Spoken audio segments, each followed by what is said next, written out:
Salut la grande famille, bienvenue sur une nouvelle vidéo. Aujourd'hui, on est là pour parler du travail, le travail ici au Portugal. Ouais, exactement. Mais c'est quel travail? C'est que vous avez vu sur le titre. Donc, c'est sur travailler en call center. Travailler avec un agent d'appel. Oui, vous savez ce qui est call center. C'est ce qu'on va parler dans cette vidéo. Donc, justement, restez dans cette vidéo.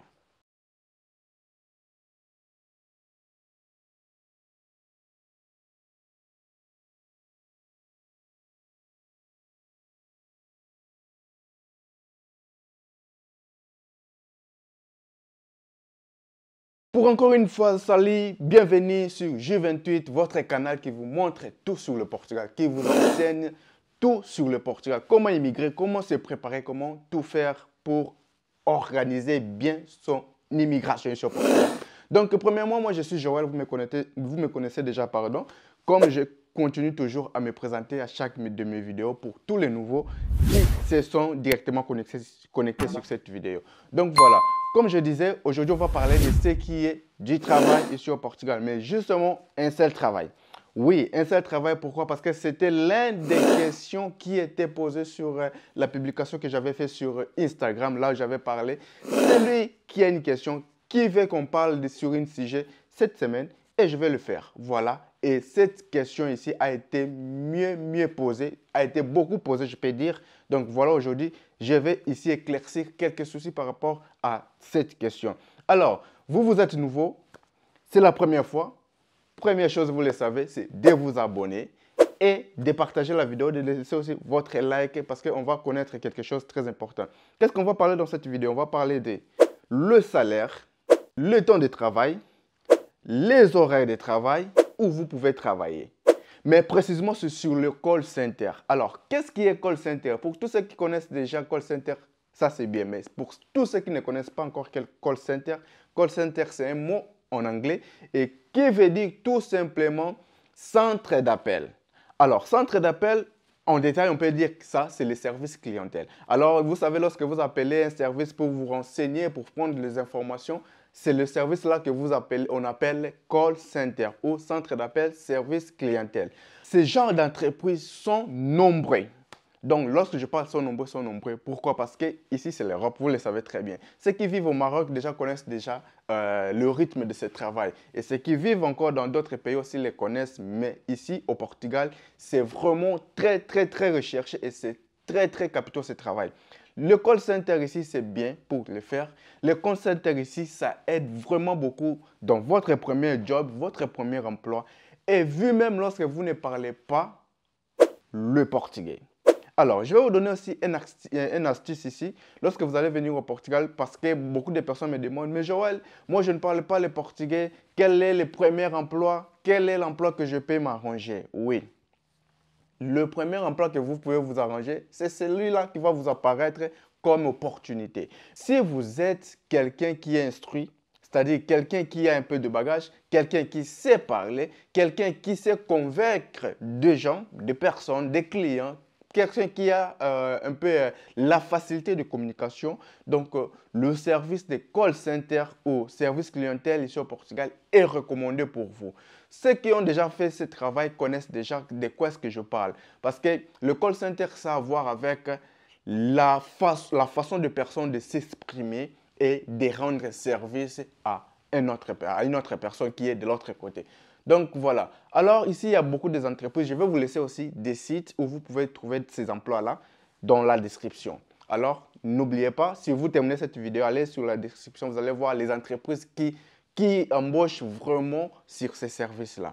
Alors, ces services-là sur le salaire, je peux dire que ce n'est pas grave, ce n'est pas une chose grave, ce n'est pas du tout spécial. Mais le salaire base, ça roule souvent par le salaire minimum ici au Portugal. Lorsque je parle de salaire minimum, c'est-à-dire c'est 760 €. Alors, le service clientèle ici au Portugal, ça dépend maintenant de quel métier vous allez, dans quelle entreprise ou dans quel métier que vous allez exercer. C'est-à-dire, il y a beaucoup, je peux donner l'exemple, vous allez travailler dans le call center, mais dans l'entreprise ou peut-être dans une banque, pardon. La banque, vous savez déjà, la banque, c'est quelque chose qui a à voir avec l'argent. Vous pouvez avoir aussi le salaire qui peut arriver à 800 €, à 850 € ou plus. Alors, si vous travaillez dans le call center, par exemple, parce que c'est que je dis justement pour donner l'exemple, mais il y a beaucoup de services de call center. Mais je disais aussi, l'exemple, par exemple, vous travaillez dans l'entreprise qui a à voir avec la communication, c'est-à-dire, je peux pas citer les noms ici pour ne pas faire de promotion. Donc, la communication, vous vous appelez tout ça. Là, vous pouvez arriver au salaire base qui est 760 € ou même 800 €. Du coup, c'est ça. Alors, ce call center, ce service est mieux avantageux pour vous qui venez d'arriver. Pour vous qui venez d'arriver, pourquoi? Parce que vous ne parlez pas le portugais et la plupart de ces services cherchent toujours les gens qui parlent deux langues. Lorsque je parle deux langues, c'est-à-dire que je parle français et l'anglais. Alors, si vous parlez l'anglais, vous êtes mieux placé. Vous parlez le français, vous êtes mieux placé. Pardon. Alors, si vous allez dire que moi, je viens d'arriver, je ne parle pas le portugais, et voilà l'opportunité, c'est dans le call center. Parce que dans le call center, on cherche les gens qui parlent. On cherche, non, parce que ce n'est pas moi. Ils cherchent les gens qui parlent français et l'anglais. Mais du coup, si vous parlez même le français, c'est mieux. Mais si vous parlez encore avec l'anglais, c'est encore plus mieux. Et voilà. Alors, je parlais des salaires, là où ça peut arriver et là où vous pouvez aussi choisir comme entreprise. Mais là où ça va apparaître comme opportunité pour travailler, pour avancer avec la carrière ou pour commencer à professionnaliser, à apprendre encore, donc vous devez mettre à votre tête. J'avais parlé aussi qu'on va parler aussi de ce qui concerne les documents pour obtenir ce genre de travail. Alors, ce genre de travail, les gens qui viennent avec le visa de travail, c'est un peu favorable. Pourquoi? Alors, avec un visa de travail, vous avez aussi l'opportunité d'obtenir cet travail ici au Portugal. Mais vous devez faire votre manifestation d'intérêt. Pourquoi? Parce que ceux qui viennent avec le visa de travail, le service de call center exige premièrement que vous puissiez annuler votre contrat de travail avec l'entreprise où vous avez eu le visa. Et puis là, ils vont vous donner l'autre contrat. Alors, pour ne pas avoir de va-et-vient, l'idée que je vais vous donner ici, lorsque vous venez avec un visa de travail, vous voulez travailler dans le call center, passez directement sur effectuer directement ce qu'on appelle la manifestation d'intérêt. Si vous ne connaissez pas la manifestation d'intérêt, donc il y a des vidéos qui parlent de ça dans cette vidéo et dans cette canal, pardon. Et puis je vais laisser aussi le lien de la vidéo pour aller voir. Donc, passez par la manifestation d'intérêt. Alors, faites la manifestation d'intérêt. Lorsque vous aurez votre code de la manifestation d'intérêt, directement, vous pouvez obtenir ce travail sans pouvoir passer par ce qui est annuler le contrat de l'ancienne entreprise, tout consort. Mais si vous avez aussi l'opportunité d'annuler ce contrat, vous pouvez aussi annuler votre contrat et vous allez aussi bénéficier de ce travail de contrat de call center. Une autre chose que vous devez savoir, ah Joël, moi je viens avec un visa de tourisme, est-ce que je peux travailler dans cet service? Non, parce que ce genre d'entreprise recrute justement celui qui a un visa de travail ou celui qui a la résidence. Alors, si vous avez la manifestation faite, c'est-à-dire vous aurez aussi l'opportunité d'être recruté. Mais si vous n'avez pas de résidence, vous n'avez pas de passeport, vous n'avez pas la manifestation d'intérêt ni visa de travail, donc ne pensez pas. Donc, allez voir d'autres entreprises, d'autres travails qui sont en dehors des call centers. Là, c'est comme ça. Donc, là, ces entreprises recrutent justement une personne qui est régularisée, une personne qui est légale. Donc, vous n'êtes pas légal, ne comptez pas passer votre temps à penser sur travailler dans le domaine de call center. Maintenant, là, on va parler de ce qui est l'horaire et le temps de travail. Donc, souvent, ce travail ici au Portugal, l'horaire de ce travail est toujours rotatif. Rotatif, c'est-à-dire vous travaillez le matin, les après-midi ou même la nuit. Pourquoi? Parce que durant le matin, il y a des personnes qui ont besoin de l'assistance. Durant les après-midi, il y a aussi les personnes qui ont besoin de l'assistance. Et la nuit, il y a des gens qui ont besoin de l'assistance. Pourquoi? Parce qu'ici au Portugal, ça peut être la nuit et en Amérique, c'est la journée. Alors les gens qui sont en Amérique vont vouloir appeler. Voilà pourquoi est-ce qu'on appelle ça rotativité, c'est-à-dire ça roule. Donc le temps de travail, l'horaire de travail, c'est comme ça sur le call center. Et encore, ce qui est comme horaire de travail, c'est-à-dire c'est 8 heures par jour. Là, c'est le monde entier. Mais pas comme les autres. Comme les autres, je peux dire, je vais donner l'exemple, ce n'est pas pour critiquer, pour dire quelque chose. Par exemple, en Turquie, parce que j'ai vu ça lorsque j'étais là-bas en Turquie, il y a des gens qui travaillent 12 heures.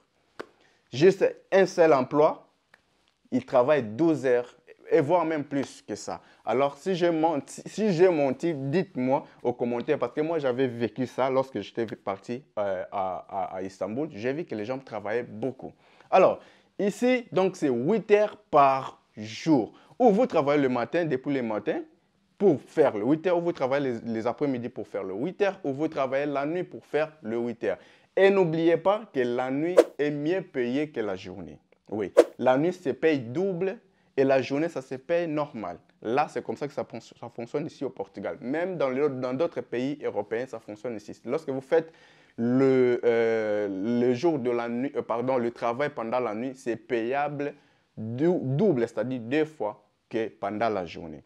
Alors, comme c'est rotatif, vous pouvez travailler la nuit, vous pouvez travailler la journée, vous pouvez travailler aussi les après-midi. Et lorsque vous avez beaucoup travaillé pendant la nuit, et vous allez passer même, si vous recevez le salaire minimum, vous pouvez passer au-delà du minimum. Ça peut arriver à 800, 850, voilà, parce que vous avez fait beaucoup de jours ou beaucoup de nuits en travaillant sur votre service. Comme tout, ici, ça compte par heure. Donc, voilà.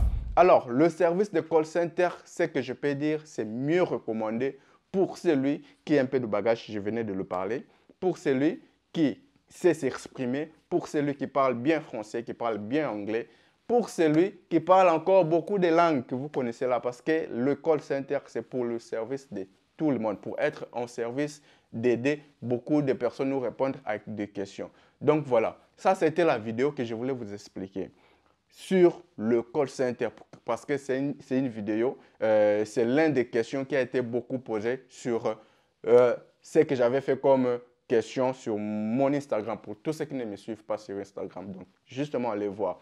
Alors, voilà le travail de call center ici au Portugal. Comment est-ce que vous pouvez en bénéficier? Tout le lien dans la description. Et allez conférer, allez regarder, allez voir là où vous pouvez travailler, là où vous pouvez arranger du travail, là où vous pouvez avoir l'opportunité de vous faire embaucher. Donc, c'était ça la vidéo d'aujourd'hui. Donc, moi, je vous dis merci et on se voit pour la toute prochaine vidéo. Et n'oubliez pas de vous abonner et de laisser votre like.